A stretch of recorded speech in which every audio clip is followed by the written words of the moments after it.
Ngeberantas korupsi itu susah banget. Mungkin lebih susah daripada Elon Musk pergi ke planet Mars.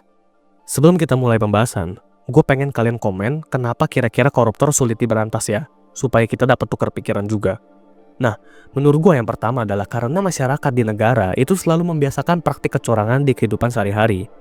Sampai lama-kelamaan, bibit korupsi ini akan nyampai ke tingkat pemerintahan dan mengakibatkan pelemahan penegakan hukum. Kita, sebagai warga negara yang baik, harusnya sama-sama mengawasi jalannya kehidupan bernegara. Kita harus kritis dan juga jujur, sehingga ketika ada suatu hal yang kurang baik, kita bisa langsung sama-sama investigasi dan perbaiki hal tersebut. Nah, kalau yang sekarang, itu kan faktanya masyarakat aja suka sendiri berbuat curang demi keuntungan mereka sendiri. Mulai dari hal simpel kayak lawan arah demi nyampe tujuan cepat sehingga merugikan orang lain, nerobos lampu merah, pakai uang pelicin supaya birokrasi jalannya mulus. Jadi dari bidang A sampai Z, semuanya ada jalur sogokan. Bahkan dari bidang paling dasar seperti pendidikan, itu kita bisa nyogok supaya lulus dengan nilai yang bagus. Nah, jadi dari sini aja, dari bawah-bawahnya udah nggak bener. Lu jangan heran kalau sampai ke atas juga, ke bidang pemerintahan itu nggak bener. Kan ujung-ujungnya yang duduk di pemerintahan itu juga rakyat biasa. Kalau semua rakyat biasanya aja udah berkualitas dan berintegritas, pasti pemerintah itu sendiri juga akan bebas dari korupsi. Tapi perlu proses yang lama kan untuk memperbaiki semua mental yang sudah jelek ini. Nah, sebenarnya alternatifnya adalah kita perlu kepala negara yang tegas, seperti contohnya China atau Korea Utara. Kalau ada koruptor yang ketahuan, langsung ditindak tegas. Kalau ada kejahatan, langsung juga ditindak.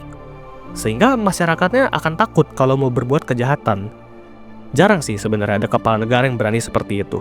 Karena gue yakin ancaman yang mereka dapat juga pasti sangat amat berat. Gue yakin bahwa hidup politik itu sangat-sangat berat. Dan pastinya lawan politik lu juga akan menjatuhkan lu. Lu pernah kebayang gak sih? Misalnya lu itu orang jujur nih, terus duduk di pemerintahan.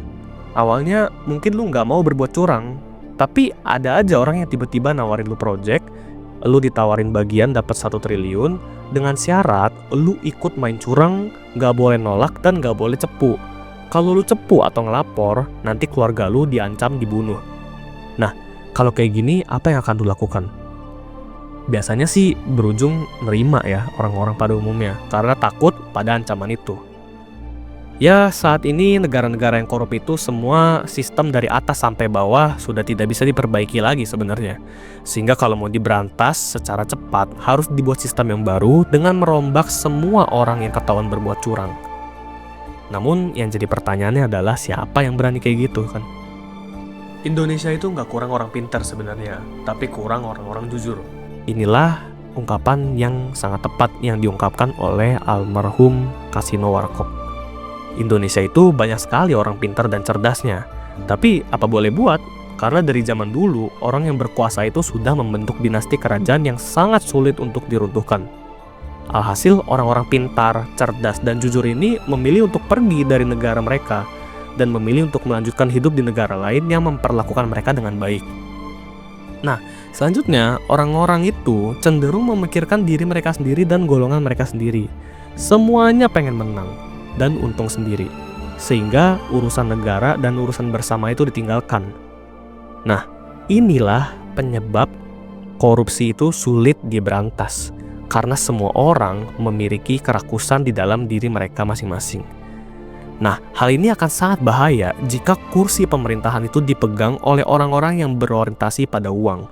Ya karena pastinya mereka itu akan lebih dulu memikirkan uang dibanding orang lain. Dan ini terjadi sebenarnya bukan hanya di lapisan pemerintahan, melainkan di seluruh lapisan masyarakat. Misalnya dari kalangan bawah, banyak sekali ormas ilegal yang suka memalaki pebisnis kecil dari UMKM sampai perusahaan besar. Lalu banyak sekali tukang parkir ilegal yang bukan di lahan mereka. Ada pemotongan dana bantuan sosial, dan juga lain-lain. Lanjut di lapisan menengah, kita bisa lihat banyak kadang ada pebisnis yang nyogok pemerintah dan kong kali kong supaya bisa menang vendor demi keuntungan sesama. Lanjut sampai bahkan di lapisan atas, itu banyak banget perencanaan korupsi berjemaah, suap politik, dan jual beli kebijakan pemerintah. Nah, coba kalian bayangkan, dari berbagai lapisan, semuanya komplit diborong oleh koruptor. Jadi jangan heran kalau negara kita sulit merdeka dari koruptor. Kadang malah koruptor itu dibela dan dipelihara. Lantas gimana negara ini nggak jadi sarang koruptor? Menurut gua, 2 poin ini adalah penyebab kenapa Indonesia sulit bebas dari korupsi. Menurut kalian gimana? Sebenarnya gue percaya kok, Indonesia tuh bisa bebas dari korupsi. Dengan syarat, rakyat, pemerintahan, media, dan swasta itu bisa bekerja sama menanggapi masalah ini dengan serius. Masa iya sih, rakyat nggak bisa bersatu untuk menangkap koruptor? Kita semua harus ingat bahwa negara itu milik bersama, milik rakyat, bukan milik segelintir orang.